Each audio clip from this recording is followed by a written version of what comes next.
Bonjour à toutes et à tous, amoureux et amoureuses du LOSC, pour une nouvelle édition de l'émission La Petite Tribune, une émission animée et réalisée par Le Petit Illois, une émission 100% actualité des dogs.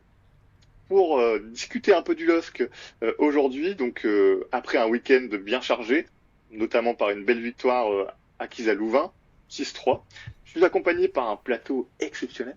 Exceptionnel. Bon, il y a Pierrick, ça vous êtes habitué. Salut tout Salut le monde. Pierrick. Ouais, salut Et Raph, puis merci encore pour l'invite. Excuse-moi. ça faisait quelques temps qu'on l'avait pas vu. Hmm. Enzo, bienvenue. Merci Raph, salut Pierrick, salut à tous. Ouais, il y a eu des petites vacances qui sont passées entre temps, mais on a continué de suivre de ce qui se passait du côté du LOSC. Même les matchs amicaux, ça c'est Bien beau. sûr, on a regardé tout ça. Bah, maintenant qu'on est lancé dans le bain, si je reviens sur ce match, donc après une victoire 3-0 sur la Louvière, une défaite 2-1 réduite à 10 à Ostende contre l'Union Saint-Gilloise, le LOSC a rebondi, s'est mis en confiance offensivement en inscrivant 6 buts sur la pelouse de Louvain, notamment 6 buts, dont 4 inscrits en deuxième période. Après une première mi-temps un peu plus accrochée, il y avait moins de réussite offensive et quelques couacs défensifs, puisque LOSC a tout de même concédé 3 buts. Quel est votre ressenti à tous les deux, Enzo et Pierrick? Pierrick, il me semble que tu as regardé le match en replay, donc c'est peut-être un peu plus Ouais, frais encore chez toi. ouais, Quel est ton ressenti presque à chaud finalement? ouais, c'est ça, j'ai regardé en replay et ce que j'ai apprécié, c'est effectivement, j'ai l'impression qu'on avait le contrôle de la rencontre et que c'était un peu nous qui dictons le jeu. Donc ça montre encore une fois ce que veut faire David Ancelotti, qu'il n'y ait pas forcément de rupture comme il l'a indiqué avec ce qui a été fait précédemment. J'ai aimé beaucoup aussi les projections offensives. On en a vu beaucoup, notamment en profondeur. Alors, je ne sais pas si ça met au crédit de nos joueurs ou plutôt de la défense de Louvain. On en reparlera peut-être, mais j'ai aimé cette rencontre. Et j'ai aimé surtout les deux périodes offensives, même s'il y a des joueurs qui sont moins montrés. En première mi-temps, j'ai bien aimé Djouma. Et en deuxième mi-temps, j'ai beaucoup aimé le trio, notamment Diaoun, Perrin et Mbappé. Bien que Onal a marqué, Bacharé, pardon, Onal a marqué, j'ai vachement aimé en tout cas toutes ces prouesses offensives. Et effectivement, tu l'as souligné, quelques petits détails défensifs peut-être à régler et à revoir. Ouais, Et toi, plutôt de ton d'accord. côté, Enzo? Ouais, si tu veux que j'enchaîne, je crois qu'on a vu le même match avec Pierrick. C'est un peu Plutôt rassurant. ouais, ouais.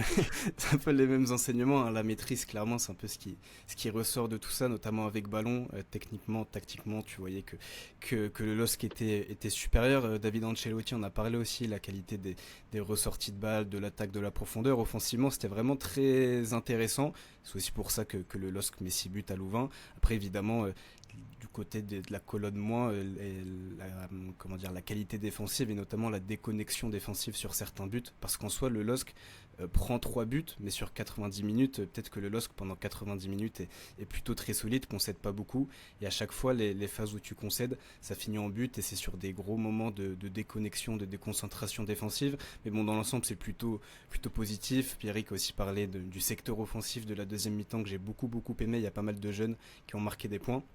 Donc même si tu prends 3 buts, tu peux ressortir de ce match avec un sentiment plutôt positif. Si je dois revenir sur les 3 buts de Louvain, donc le premier c'est André qui accroche un Belge dans la Mm. surface. Un peu Ouais, étonnant d'ailleurs, je trouve ouais, sa façon de défendre. je trouvais que Je sais pas ce que justement, vous en voilà, pensez. si tu as raison, je vais prendre la main parce que je trouvais que André, il avait entre guillemets, défensivement, je l'ai trouvé absent sur ce match. Et par contre, offensivement, il a su donner des ballons intéressants, notamment sur le but de Mbappé, le premier, il Ouais. me semble. La Donc belle il y avait vraiment. profondeur. Ouais, exactement. Il y a vraiment cette différence entre le niveau défensif et offensif de certains joueurs. Et Enzo parlait de déconnexion, c'est vraiment ce que j'ai remarqué aussi avec le troisième but avec Alexandro qui sort la ligne de touche et qui, une fois le but encaissé, accélère vers l'arbitre alors qu'il aurait pu accélérer pour essayer de défendre quand même avant d'encaisser le but. Donc c'est vraiment cette double casquette qu'on peut souligner. Ils râlaient tous sur une possible faute sur Mm. Aronson, il me semble, un coup de coude, c'est Je sais ça? plus, mais ouais, c'est Il me semble que plutôt c'était dans ça. l'action, effectivement. Et alors que bon, ouais, je suis pas sûr qu'il y avait grand chose à choisir. Il y avait peut-être plus quelque chose sur Cossier sur le Mm. deuxième but. Hmm. Ou sur le ralenti, j'ai pas su voir s'il était touché ou pas, mais il s'écroule et il laisse l'attaquant tout seul dans la surface. Bon, peut-être qu'en Ligue 1, avec la vidéo, on aurait eu un Mm. ou deux buts annulés, j'en sais rien, mais en tout cas, ça a pas plu à David Ancelotti parce que quand on lui a demandé ce qu'il fallait améliorer en fin de match, il a clairement ciblé ce point, l'état d'esprit global, le fait d'être 100% concentré sur son match tout le temps, tout le temps, tout le temps. Et ça l'a déçu. Est-ce que vous pensez que les carences défensives, elles sont uniquement collectives ou ça s'explique aussi par, je sais pas, des manques individuels? Je pense pour le premier but où Benjamin André a râlé notamment sur Thiago Santos. C'est lui qui part la balle, mais très loin du but. Est-ce que vous pointez des doigts certains manques de repli? Ouais, ça peut être ça, surtout côté droit. Thiago Santos a été presque aussi bon offensivement que, pas catastrophique, c'était pas catastrophique, mais en tout cas parfois un peu lacunaire défensivement. Et Benjamin André avait raison un petit peu de le pointer. Je pense que c'est pas mal individuel. Déjà, c'est une ligne de 4 qui se connaissait presque pas. Kossi et Ouais. Alexandro, ils ont, je pense, jamais joué ensemble. En plus, Euh, Alexandro met à droite et donc c'est aussi à ça en gauche. plus, ouais. Tu fais bien de le préciser. Alexandro n'a pas l'habitude de jouer à droite. Et pareil, Verdon, Kossi ont jamais joué ensemble. Alexandro, Thiago Santos sur ce côté-là ont jamais joué ensemble. Donc ça aussi, je pense que ça joue pas mal. Et pour le coup, comme j'ai dit, je pense que collectivement, en soi, c'est dommage parce que c'est un match amical, on n'a pas forcément accès à ces stats-là. Mais en termes de XG, je suis pas sûr que le LOSC concède énormément. Je pense que ça prend des buts sur finalement assez peu de situations concédées, mais des situations nées surtout d'erreurs individuelles. Je pense pas qu'il faille être très inquiet collectivement par ce qui a été proposé défensivement sur ce match. C'était pas à chaque fois parfait. Le fait que Thiago Santos soit très offensif, ça t'ouvre aussi des espaces à la perte du ballon, donc ça aussi ça peut être un problème tactique, mais globalement c'est pas ultra inquiétant ce qu'a fait le LOSC d'un point de vue collectif défensivement. Pour conclure un peu sur l'aspect défensif, il y a eu le retour de Gala Mukao, qui a fait ses premières 45 minutes. Il a été utilisé dans un rôle dans lequel on ne le voit pas souvent à Lille. D'habitude, c'est ailier droit, voire milieu offensif. Et là, c'était presque sentinelle. Peut-être pas à ce point-là, mais Benjamin André jouait tellement haut que Mukao paraissait très bas. Qu'est-ce que vous en avez pensé? Est-ce que c'est David Ancelotti laissait entendre que c'était juste pour cette fois parce il y allait avoir Boadi et Bentaleb qui allaient revenir. Mais comment vous l'avez trouvé dans ce rôle? Assez moyen, on va dire, sur certaines phases de jeu et d'autres où il a réussi on va dire, ouvrir le jeu, etc. Donc j'ai pas forcément focus sur sa performance. Je trouvais que ça n'a pas été extraordinaire et que c'est pas forcément à souligner négativement, mais pas non plus positivement. Donc je sais pas si on devrait compter sur lui l'année prochaine. Moi, je serais pour un départ et un remplacement à ce poste-là. Je suis pas forcément fan du joueur et effectivement, le fait aussi de l'avoir mis à droite l'année dernière, ça l'a fait peut-être, comment dire, il a peut-être perdu ses repères aussi au milieu de terrain avec ses coéquipiers. Donc je sais pas si on devrait compter sur lui l'année prochaine et si on devrait peut-être songer à faire un peu d'argent en ayant une vente cet été. Et ce qui est intéressant avec ce que dit David Ancelotti, c'est qu'en gros il dit ouais j'avais que lui à ce poste-là, mais je le mets pas dans les conditions idéales. Ça veut dire qu'il envisage peut-être pas quand il y aura un groupe au complet l'utiliser à ce poste-là. Donc ça voudrait dire peut-être qu'il envisage encore comme Bruno Genesio de l'utiliser sur l'aile droite, mais on a vu que c'était pas toujours très concluant, qu'il y a beaucoup de monde aussi à ce poste-là. Donc finalement s'il veut pas l'utiliser au poste de 6-8, s'il y a beaucoup de monde au poste sur le côté droit, je sais pas vraiment où est-ce qu'il entend utiliser, où est-ce qu'il envisage d'utiliser Ngalayel Mukao. Donc ouais, ça peut être un sujet dans les semaines à venir et quelque chose d'intéressant à observer sur le début de saison. Ouais, en tout cas, c'est le genre de profil qui plaît toujours en Angleterre. Mm. Donc, on a dit match de rentrée pour Gala. Rien d'extraordinaire. Par contre, moi, j'ai passé un peu sur les réseaux sociaux et je pense qu'il y a un petit gamin qui a fait un match extraordinaire. En tout cas, selon un tweet du grand Enzo, il me parle de Sori Badjaoud en plus, donc un enfant de Lille. Donc, moi, ça me fait plaisir. Enzo, t'as bien aimé son match?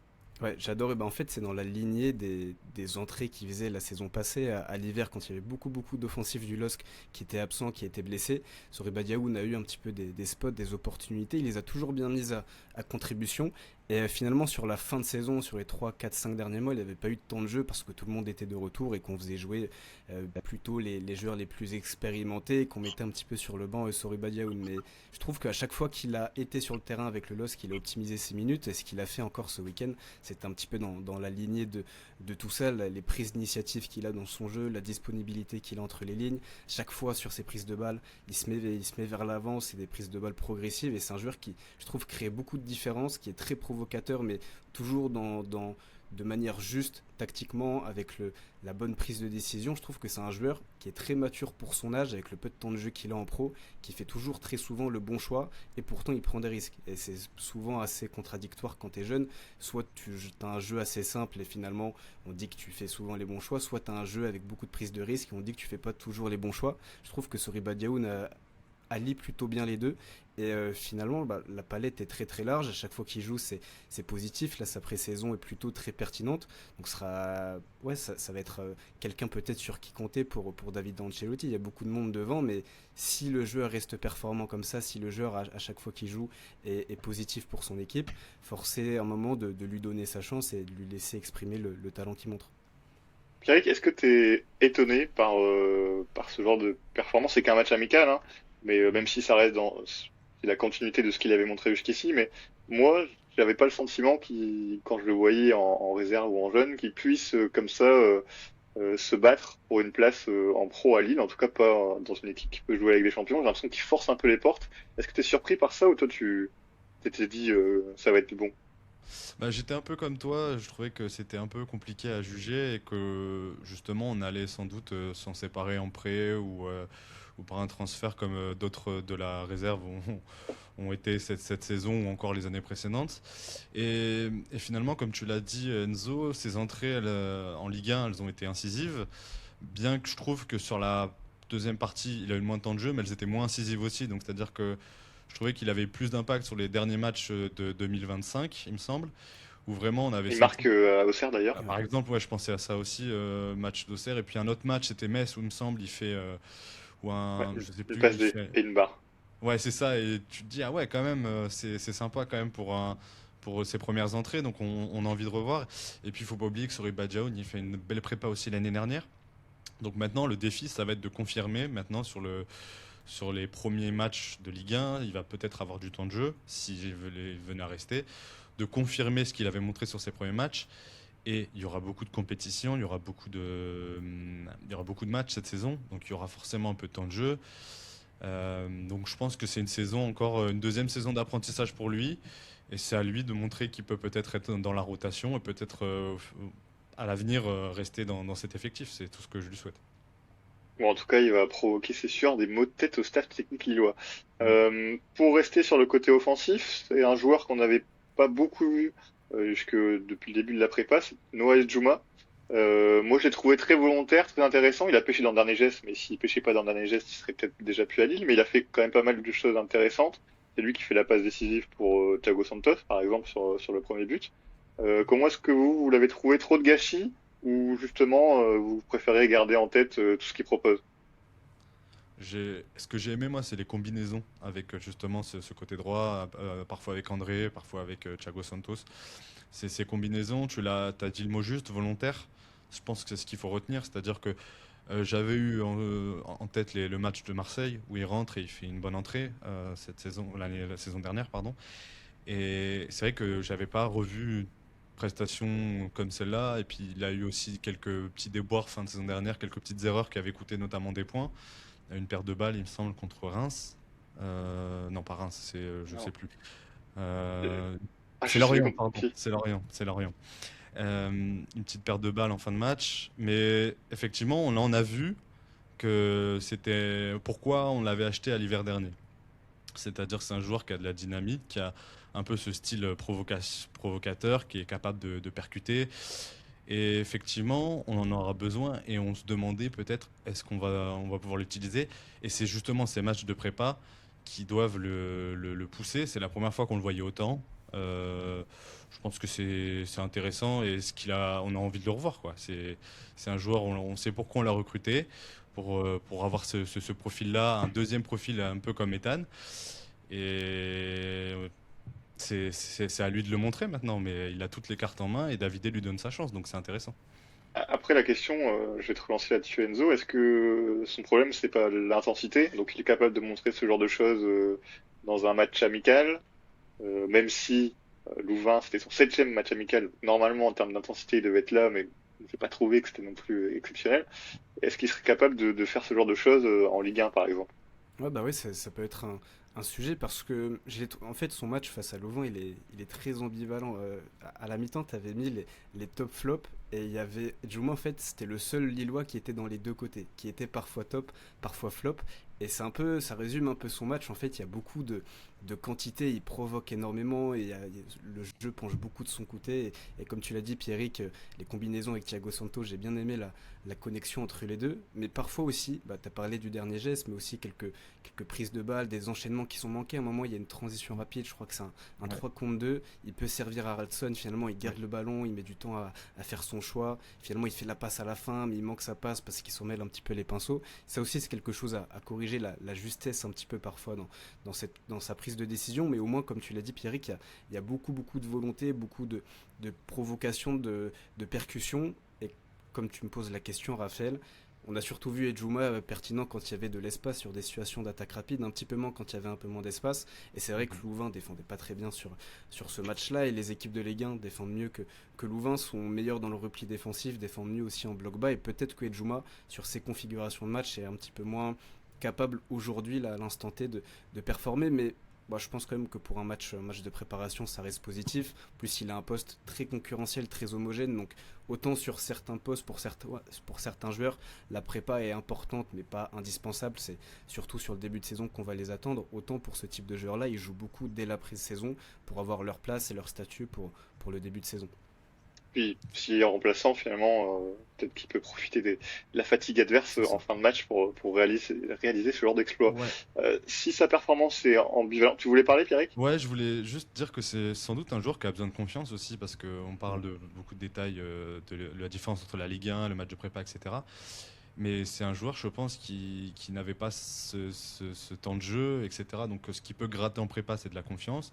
Et si tu grattes de la confiance, on sait ce que ça peut donner derrière parce qu'il y a des joueurs il est très jeune, il faut aussi le rappeler, qui n'ont pas forcément connu encore de performance comme lui et qui ont performé sur une saison grâce à la confiance accumulée en prépa. Et c'est vraiment, du coup, je pense que c'est sa carte à jouer, c'est de montrer qu'il est capable d'accumuler quelques minutes, notamment des mi-temps pour l'instant. Il reste encore 2 matchs de prépa, il me semble, donc il y aura le temps, je pense, encore de se montrer. Hambourg et Et pour qu'il Vertas. soit dans les plans dans le Ouais, exactement. Et donc c'est le moment de le montrer et ce sera vraiment ce problème de confiance qui pourra l'amener soit sur le banc ou soit sur titulaire ou gratter des minutes, des bons 15-20 minutes en fin de match. Mais ça sera à revoir, effectivement, on en redébattra. Bah, déjà, s'il arrive à avoir sa place dans le groupe, c'est une évolution positive, contrairement Mm. à l'année dernière où il se retrouvait souvent en dehors et il est apparu avec la réserve plusieurs fois. C'était Oui. pas mauvais d'ailleurs. Mais si la performance elle est ambivalente, c'est aussi parce que bah quand il sort, malheureusement, son remplaçant il fait quand même une sacrée mi-temps Mhm. où tous les défauts qu'avait l'un, bah lui il les a pas. Enfin, du moins devant le but, il est assez chirurgical. C'est Ethan Mbappé qui marque un doublé. L'équipe a fait un petit article à son sujet euh, à la fin du match. D'ailleurs, pour vous dire, pour vous parler des coulisses, quand Hervé Penaud, mon grand ami, est arrivé à Louvain, son objectif c'était de faire un papier sur Olivier Giroud. Il voulait que Olivier Giroud fasse un sacré match et qu'on démarre la saison avec du Gili, du Roux dans l'équipe. Et puis finalement, bah, Giroud a marqué, mais bon, c'est un autre nom qui marche bien à Lille et quand Mbappé fonctionne bien, il tel un serpent, il a changé de sujet et il est parti sur Ethan. Qu'est-ce que vous avez pensé de son match? Est-ce que vous avez été surpris? On se demandait il y a quelques semaines est-ce qu'il n'allait pas être replacé au milieu de terrain finalement après son double pivot avec Ragoubert et puis voilà, quand tu vois ça, t'as peut-être plus envie de le voir au milieu. Il a montré qu'il ne voulait pas en tout cas, parce que c'était incisif ce qu'il nous a fait. Attends, Moi, c'est la vitesse de prise de décision, de prise de balle et de prise de décision, j'ai beaucoup aimé. il Après, y on avait a. je Vas-y. me permets, il y avait une scène un peu marrante, c'est que nous, quand on est en tribune, on voit les joueurs qui font du décrassage à la mi-temps, donc qui vont sortir. Et on se demandait avec un collègue de la voix qui allait rentrer. On savait qu'il y avait la Ethan dans le lot. Euh, C'était évident.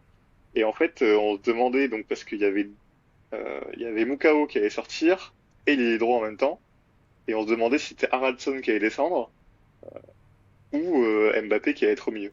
Et quand Mbappé allait sur le terrain, il est resté droit comme un piqué dans le petit coin du camp lillois, c'est à droite, près de l'aile. Il a pas bougé pendant 10 minutes. C'était très drôle. C'était sûr qu'il allait jouer sur l'aile, quoi. Il voulait la Ouais, manger, ça la ligne. m'étonne. Ok, ouais. Désolé de Mais t'avoir coupé pour ça. Mais t'inquiète, mais non, c'est intéressant justement de voir cette petite coulisse. Mais c'est ouais, c'est la vitesse de la prise de décision et la capacité à. Et c'est pareil pour Jaoun, à mettre ce ballon au bon endroit. C'est des fois, on en manque à Lille de cette capacité de finition. Après, on va continuer de souligner que la défense de Louvain, sans doute, était bien assez faible et que les matchs de prépa t'enlèvent cette pression de tirer au bon endroit. Donc, tu as plus de facilité à finir. Mais c'était quand même très intéressant. Il y a aussi des combinaisons avec Perrin. C'est d'ailleurs lui qui sert Perrin qui sert Ronald derrière pour le troisième but, il me semble.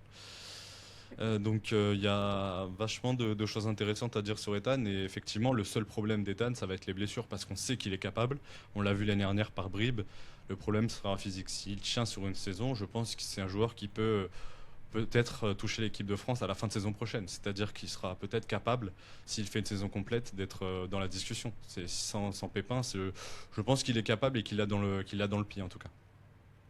C'est un peu ambitieux, Bien Enzo. sûr, mais Équipe de France. c'est ambitieux, mais en même temps, on a vu ce qu'il est capable de proposer avec le ballon face à des équipes de Ligue 1 l'année dernière. On le voit encore, si c'est simplement c'est une question physique. Si jamais il réussit à réussir une saison régulière et complète à ce niveau-là, moi je peux poser une petite pièce. Bon, Enzo Zidane, les Bleus pour Mbappé? tout droit, c'est la faute de blessure. Non, mais en vrai, je comprends ce que veut dire Pierre. Et peut-être que, en fait, le souci de Mbappé, c'est qu'il est français, quoi. À son poste, sur le secteur offensif, il y a des joueurs qui jouent dans des prétendants à la Ligue des Champions. Et peut-être qu'il faudra un départ pour aller toucher la sélection nationale. Mais je sais pas s'il était allemand, s'il avait une autre nationalité, grosse nationalité européenne. Je pense, je suis d'accord avec Pierrick. Mbappé qui se blesse pas, Ethan Mbappé qui se blesse pas, c'est un joueur qui. Cette saison, si c'était pas blessé la saison passée, je pense que sur le mercato, on en parlerait pour des 40, 50, 60 millions dès cet été. C'est un joueur qui, à chaque fois qu'il a joué, a été exceptionnel, qui a en plus eu la malchance, dès qu'il a été blessé, c'était quand il montait en puissance, quand il atteignait un niveau très, très, très, très bon. Et moi, je suis totalement d'accord avec Pierrick. C'est un joueur, je trouve, qui, euh, hors en dehors peut-être du contexte lillois dont on parle pas beaucoup justement parce qu'il y a ses blessures que la saison passée c'est 700 minutes, mais tous ceux qui ont vu ses entrées au LOSC, tout à l'heure tu demandais si on devait être surpris, pas du tout, parce qu'en fait il fait ce qu'il fait à quasiment chaque entrée, à quasiment chaque apparition, c'est pertinent. Tout à l'heure on parlait de la colonne plus, de la colonne moins pour Edjouma, bah là la colonne moins, je sais pas trop quoi mettre dedans avec Mbappé parce qu'à chaque fois c'est individuellement ou collectivement très pertinent ce qu'il fait. Donc non, honnêtement, s'il y a pas de blessure avec Ethan Mbappé, c'est un titulaire, c'est le meilleur ailier droit de cette équipe, c'est l'une des grosses révélations de la saison prochaine en Ligue 1, c'est l'un des tout meilleurs ailiers droits de Ligue 1 et pourtant pour un mec qui a que 700 minutes de jeu la saison passée qu'on n'a pas beaucoup vu, je sais que ça peut paraître prématuré mais je pense que tous ceux qui ont vu ses minutes, tous ceux qui ont vu ses entrées, la qualité du joueur, le profil vont être d'accord avec nous parce que le joueur est très très bon. Le seul problème, c'est qu'il y a ses blessures et espérons que cette année, ça soit l'année enfin de l'explosion. Il va réussir à mettre ses pépins physiques de côté parce que pour le coup, tu parlais tout à l'heure de mes fameux tweets, j'en ai fait un. Le what if d'Mbappé sans blessure, d'Ethan Mbappé sans blessure, c'est quelque chose d'assez énorme et ça peut être un joueur qui a déjà dès aujourd'hui une sacrée dimension. Dans la colonne moins, David Ancelotti a parlé de repli défensif. Ouais. Quand on l'a interrogé sur Ethan, il a dit sa priorité c'était plus de blessures. Et après, il voulait le voir progresser défensivement parlant. C'est Même si moi intéressant j'ai ce que tu l'impression dis, qu'il fait Raph. des efforts quand même. C'est intéressant ce que tu dis, Raph, parce que tu parles beaucoup de ce que dit David Ancelotti. Et j'ai pas souligné tout à l'heure que justement il avait souligné les mêmes choses que nous sur certains problèmes. Et là, il se contente pas de dire ouais, Dan c'est bien. Il essaye toujours d'individualiser parfois les discours en parlant de la marge de progression. Et ça, dans le discours, je trouve que c'est important parce que ça prouve qu'effectivement c'est un coach qui veut se montrer exigeant aussi avec ses joueurs et qui va essayer sans doute de les faire progresser et on va voir ce que ça donne. Mais en tout cas, dans le discours, j'aime beaucoup. Pour conclure le débat Mbappé, prolongation, pas prolongation, c'est une question que j'ai posée à Olivier Etan en conférence de presse cette semaine, après un article qu'on avait réalisé il y a quelques mois, je crois que c'était en juin, on avait écrit à ce sujet. C'était en cours de discussion, ça devrait logiquement se conclure d'ici quelques jours, voire quelques semaines. Pour vous, c'est un grand oui. Donc si je suis vos avis, c'est un grand oui.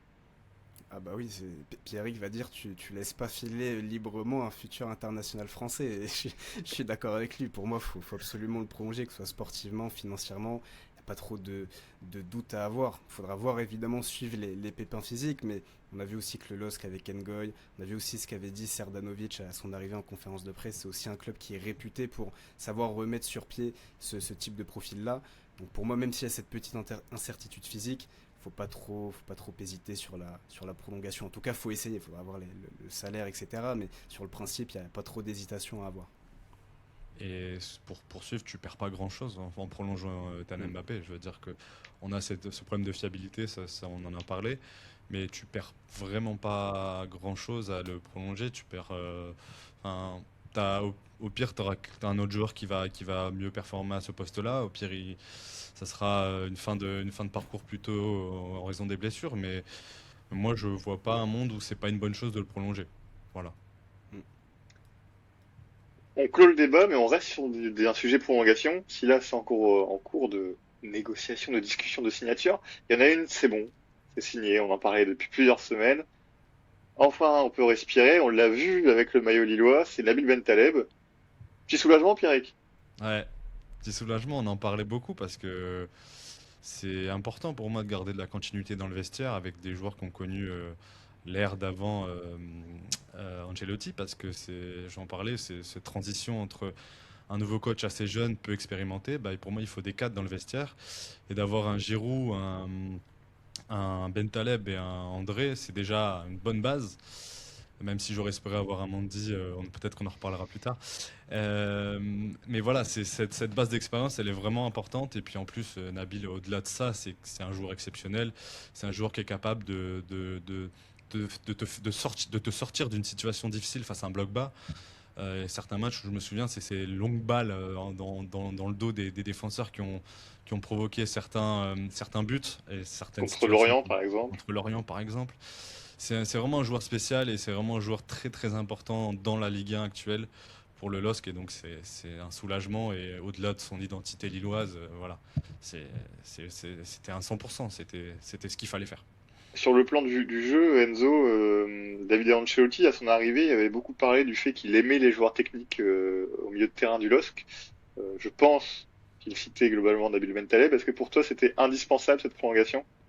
Indispensable, je sais pas, je pense que LOSC aurait réussi à retomber sur ses pattes, mais c'est une très très très très bonne nouvelle parce que c'est en plus, tu l'as dit parfaitement, le profil attendu par Ancelotti. Il a aussi parlé de la nécessité d'avoir un joueur plus positionnel, plus organisateur que ce que peut être Mouko ou Benjamin André. Et t'en parlais, Pierrick, ce quarterback, il est précieux, surtout quand, je sais pas, on parle d'Ethan Mbappé, j'imagine parfaitement le L1 triangle Bentaleb pour Ethan Ouais. Mbappé dans la profondeur. Là, j'ai la vision sur toute la saison et ça peut être très très précieux dans ce que veut David Ancelotti. Tu as parlé aussi de l'identité, c'est un joueur formé au club, c'est important et bah ouais, non, il y a que des bonnes nouvelles, même en termes de niveau de performance. La saison passée, sur la fin de saison, à partir de mars-avril, c'est peut-être le meilleur milieu de Ligue 1. Alors c'est une période très très courte, mais on a vu que après quelques mois à reprendre du rythme, il a réussi à retrouver son top top top niveau. Donc là, malheureusement, la prépa, elle n'est pas parfaite du fait de cette prolongation assez tardive. Mais il a fait qu'une seule prépa parfaite avec Lille hein, Mais depuis ouais, son c'est ce que arrivée. j'allais dire. C'est ce que j'allais dire. J'ai vu ton papier. Il a un peu l'habitude de Nabil, donc pas trop de soucis là-dessus. Malgré Puis lui, malheureusement. voilà, malgré lui, et je pense qu'il n'y a pas trop de doute sur le fait qu'on va retrouver un Nabil Bentaleb d'un très bon niveau cette saison. Et finalement, on revient en fait enfin, je veux dire, il revient, pardon, lui, il revient au moment où il devait revenir, peu importe. C'est-à-dire que ses vacances allaient se terminer Oui, à ce moment-là, donc finalement, on n'a peut-être pas quelques jours perdu. plus tôt avec comme Mukao, mais oui, dans Ouais, l'idée. on n'a pas perdu de temps, je trouve, dans le dossier au final. Donc, on a l'habitude des fois d'avoir des dossiers qui traînent. Là, ça a un peu traîné, mais justement, la Coupe du Monde nous a aidé à ce qu'ils reviennent normalement, quoi. Pierrick, pour conclure sur Nabil, t'as suivi la conférence de presse? Oui. T'as aimé sa dernière phrase ou pour toi c'était de la com? Tu sais, quand on l'interroge sur l'amour des supporters lillois, Ah, j'ai euh, beaucoup le- aimé, ouais. J'ai vu Ah, j'ai trouvé sa réponse assez sincère, c'est-à-dire que il a parlé du fait de pas être parti en vacances et d'avoir croisé les supporters et de tout âge et Je sais, j'ai envie de croire que c'est vrai parce que c'est vraiment, j'ai du mal à croire qu'il va l'inventer celle-là. Que effectivement, je vois beaucoup de supporters. Des fois, je l'ai déjà croisé Nabil dans l'île et j'ai vu beaucoup de gens autour de lui demander certaines photos. Donc des petits mots qui fusent et qui disent ah, reste avec nous, t'es un super joueur, etc. Je pense qu'il a dû en recevoir beaucoup et le fait que c'est joué. Je pense que ça a une petite place dans l'équation, mais pas peut-être pas autant qu'on puisse l'imaginer. Je pense que c'est important aussi de se sentir aimé pour lui, mais effectivement, il y avait d'autres facteurs qui rentraient en jeu, et je pense que le fait de rester dans son club de cœur et près de sa famille, c'est aussi important. Endo, on a eu l'habitude donc de croiser la saison dernière Nabil en zone mixte. C'est un joueur qui est très média traîné. Et là, nous, quand on a discuté entre journalistes en fin de conférence de presse, on a l'impression que c'était presque la seule question sur laquelle il avait laissé cette armure de côté et qu'il avait parlé avec son cœur vraiment. Est-ce que c'est ça aussi que tu as ressenti d'un point de vue extérieur? Je sais pas si tu as suivi. Si, si, ouais. Ouais. Ouais, non, ouais, carrément, bah, question personnelle, réponse assez personnelle, assez sincère. Et c'est vrai que c'est peut-être pas un soldat, le vrai soldat, c'était Aïssa Mandi la saison passée, mais en tout cas, un mec que tu peux envoyer à chaque fois en zone mixte devant la presse, que ça soit victoire, défaite, mauvaise nouvelle ou pas, et qui est assez un peu formaté, je pense on peut le dire pour les médias, et c'est bien quand t'es un club, mais et c'est vrai que là il a peut-être un petit peu fendu l'armure et est un petit peu plus sincère, un petit peu plus ouvert en tout cas sur sa réponse, et ça fait du bien. Comme Pierrick, je pense que il a rien inventé de toute façon. Je pense pas qu'il ait besoin d'inventer quoi que ce soit, mais c'est vrai que c'était assez sympa et assez révélateur de comment dire de l'image qu'il a et du statut qu'il a aussi du côté de Lille. C'était l'objet de ta question, mais c'est vrai qu'il n'y a pas eu de prolongation de conférence de presse pour la prolongation d'Olivier Giroud. Ouais. Il y en a eu une pour Nabil Bentaleb, et ça montre aussi un petit peu la stature, l'importance qu'il a dans ce club en étant formé à Lille, homme de Oisem, que c'est un joueur et un homme très très très important pour ce club depuis son retour. Dernier sujet mercato, c'est un peu moins réjouissant. Enfin bon, on commence à avoir l'habitude. C'est notre petit Mathias Fernandez-Pardo qui fait encore des siennes. Enfin, du moins son entourage, Mm. qui laisse entendre que certains clubs pourraient être intéressés à son sujet. Bon, de notre côté, on n'a eu aucun écho de aucun intérêt de personne. Ce qu'a confirmé Olivier Létang en conférence de presse, en disant, en ajoutant qu'il voulait absolument le conserver. Est-ce que vous trouvez que c'est une bonne chose de conserver un joueur qui pose autant de problèmes entre guillemets, puisque on a, enfin, même si lui n'en parle pas vraiment dans la presse, c'est plutôt son entourage qui pose problème. Est-ce que vous pensez que c'est une bonne chose de voir le garder presque à tout prix? Bah déjà, si je peux commencer, en fait, Vas-y, déjà, vas-y. ce serait bien, enfin, évidemment, ça va pas être le cas, mais qu'on ait un petit peu l'avis, l'écho de Mathias Fernandez Pardo lui-même, parce qu'on a l'impression que c'est beaucoup son entourage. De l'autre côté, de la partie opposée, c'est beaucoup Olivier Litan qui parle et qui est dans son rôle. Ce serait bien d'avoir l'avis du principal concerné, et vraiment ce qu'il veut faire, ce qu'il envisage. Est-ce que c'est pas des bruits d'agents, des bruits de son entourage, ou si vraiment il y a une volonté de partir de la part du joueur. À partir de là, on pourra savoir si c'est bien de conserver un joueur qui veut partir ou non, parce que finalement, est-ce qu'il veut vraiment partir? Est-ce que c'est peut-être pas plutôt son entourage qui pousse ou quoi? Ça déjà, c'est un vrai flou. J'ai aucune info, hein. C'est purement ressenti, purement J'ai le question. même ressenti que toi, tu vois, donc Ouais. On laissera Raph nous donner les infos ouais. dans les semaines qui arrivent. Mais en tout cas, sur le papier, Olivier Létang, il est dans sa posture. Il dit il n'est pas à vendre, et ça permet aussi, s'il y a des intérêts qui arrivent, c'est aussi, s'il n'y a pas d'intérêt, tu peux pas vendre, mais s'il y a des intérêts qui arrivent, de toujours être en position de force et de faire en sorte que les offres soient à la hauteur de la qualité du joueur et de ce qu'en attend le LOSC. Donc, ouais, dossier assez flou, un peu spécial, difficile à lire, mais un petit peu comme d'habitude avec Mathias Fernandez Pardo, malheureusement, j'ai envie de dire. Mais dans son profil, Pierre, c'est un joueur qui serait bon de conserver, non? Surtout qu'il paraissait être dans une phase progressive après ses bons 6 mois derniers. Bah, faut surtout penser à l'attaque. Si Mathias Fernandez Pardo venait à partir, il nous resterait Gaman qui revient un peu peut-être tranquillement, je pense pour on va dire octobre. Olivier Giroud qui a 39 ans. Tu peux peut-être mettre Gaëtan Perrin, mais t'as pas d'autres joueurs, on va dire à ce poste-là pour l'instant, donc c'est important de le conserver. Si on venait à le céder, ça serait assez rapidement, parce que comme le dit beaucoup l'étain, c'est-à-dire qu'il faut savoir remplacer le joueur. Je doute pas qu'il y ait forcément eu des séances de scouting pour peut-être tenter de trouver un attaquant, mais je pense que c'est une saison importante et il faut garder le maximum de joueurs de la saison passée et de la saison d'avant encore, pour qui ont l'expérience club du club, parce qu'on a la Ligue des Champions. Moi, je suis déjà en mode Ligue des Champions. On va peut-être en reparler sur un autre sujet dans quelques minutes, mais c'est cette importance de garder une Ça fait 2 ossature quand fois même. que tu me Oui, suis. deux fois quand même, t'inquiète. Garder cette ossature, c'est vachement important pour moi, je le répète. Et beaucoup parlent d'un mercato raté si on n'a pas 36 recrues, etc. Moi, je trouve que c'est un mercato intelligent qu'on est en train de faire, de renforcer certains postes. Il manque juste parfois un peu d'expérience, mais voilà.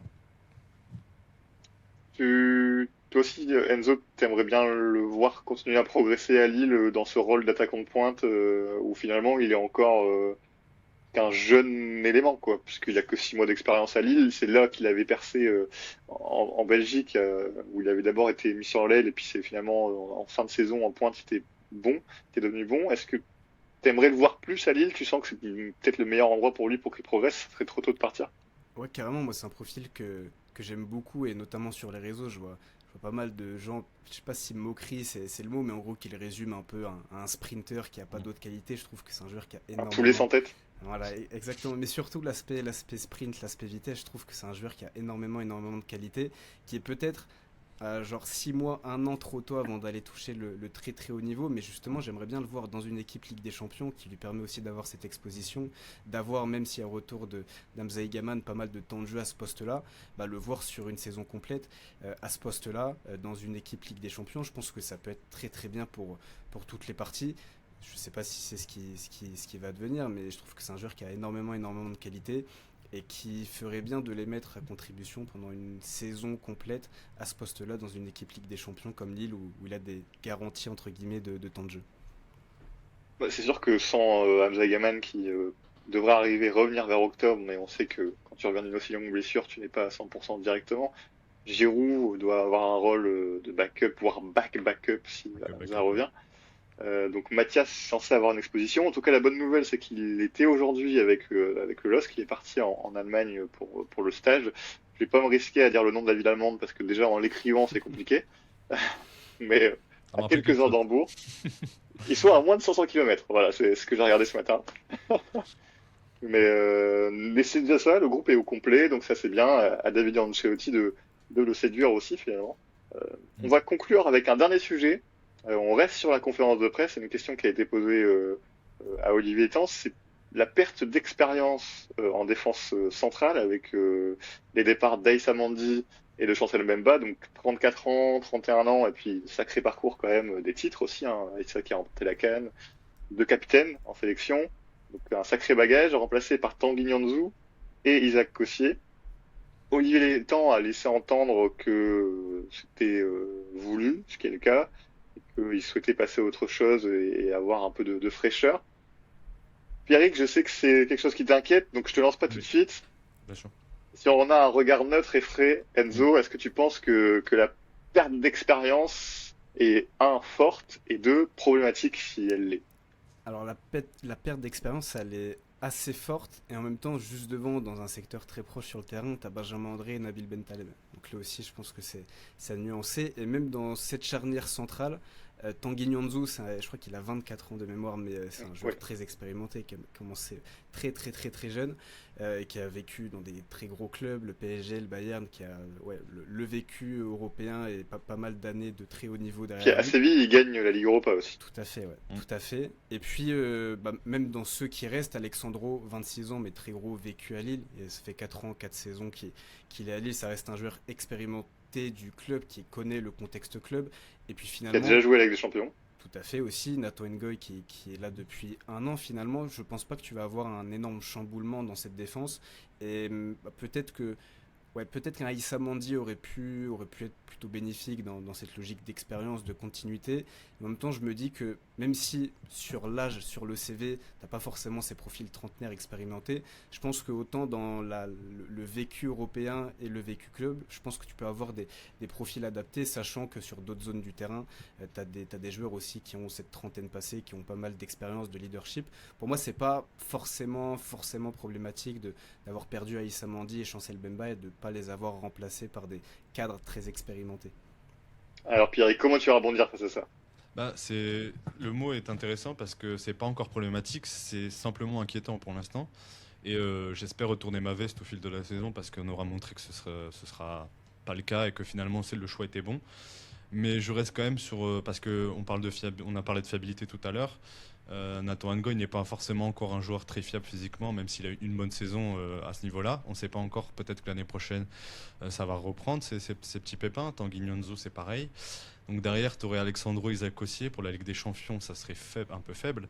Donc moi, j'aimerais un nom à ce poste-là. J'aimerais un joueur qui est connu de la Ligue des Champions, qui est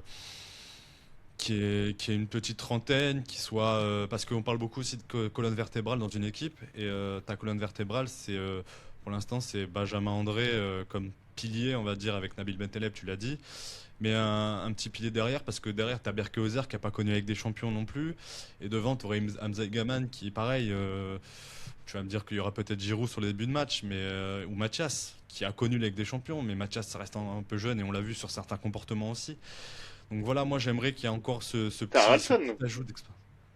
Oui, t'as Haralson, c'est vrai, Haralson, mais Haralson, je trouve qu'il n'a pas encore la carrure d'un leader pour passer ce cap en Ligue des Champions. Je trouve que c'est un très bon joueur, mais qui a montré qu'il était pas encore capable de faire une saison complète à un très haut niveau, je trouve. Donc voilà, je pense j'aimerais cette dernier apport d'expérience pour que l'effectif soit, entre guillemets, assez plaisant, plus qu'il ne l'est déjà. Et puis j'ajoute de l'eau au moulin de Pierrick, ce sera un but contre mon camp, c'est pas grave, mais t'as aussi perdu Meunier sur cette ligne défensive, et qui était Ouais. remplacé par un joueur très très jeune. Donc là aussi, c'est vrai que t'as perdu pas mal d'âge, d'années sur cette ligne défensive. Tu veux ajouter quelque chose, Pierrick? Ou ton Non, cri non, du cœur est passé? non, c'est simplement l'expérience, ce sera Perrault, on va dire, parce que même si Oui, Perrault n'a pas aussi, ouais. connu la Ligue des Champions avec aucun club, il a quand même gagné un titre avec ou était enfin, finale pardon avec le Betis de Conférence De League, Ligue il me semble. Conférence, ouais. Ouais, donc c'est quand même un parcours intéressant. Puis ça se voit qu'il a pris il a pris un rôle supérieur cette année parce que ça quand même il approche quand même de la trentaine, donc ça sera intéressant. Mais voilà, ça suffit pas encore pour moi pour me rassurer totalement pour l'instant. Bon, on verra bien en tout cas dans les semaines à venir, parce que finalement la Ligue 1 reprend dans 3 semaines, ça va vite, hein, ça va vite, Mm. très vite. La semaine dernière, c'est un sujet facile pour conclure, pas de piège. La semaine dernière, avec Félix, on parlait de l'intérêt des matchs amicaux. Bon là, on commence quand même à avancer dans la préparation. C'est plus que des matchs amicaux, puisque le match contre Hambourg la semaine prochaine va être la conclusion d'un stage, donc à un moment donné, enfin, une période de travail et de cohésion de groupe intensive, puis Everton qui est censé conclure en beauté, donc vraiment là on doit voir tout le travail de Davidé et du staff. Comment est-ce que vous projetez vers ces deux rendez-vous?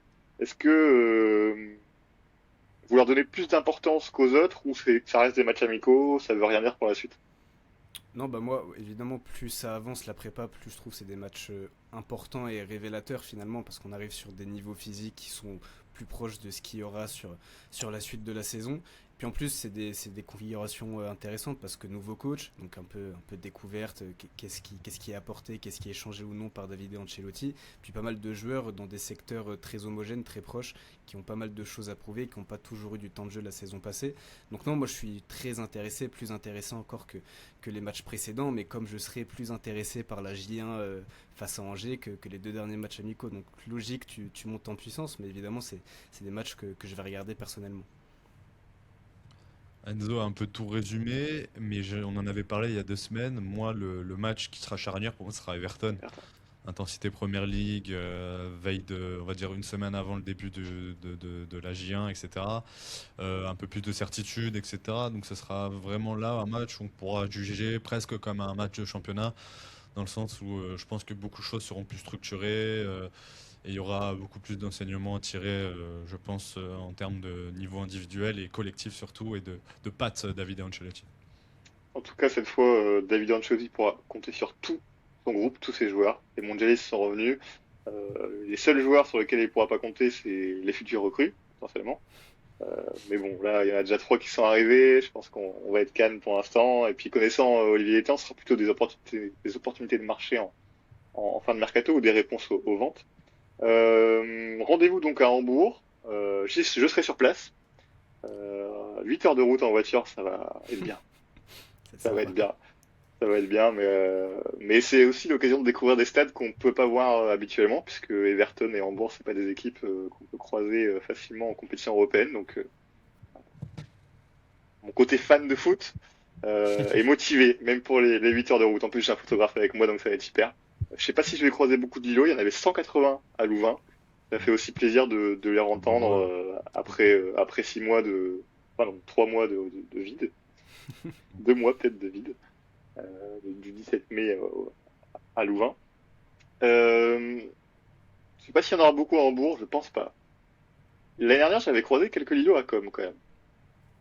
T'es en vacances au soleil. Hambourg, c'est peut-être moins. Vous avez déjà fait des vacances à Hambourg? Je suis pas sûr que ce soit une très grosse destination.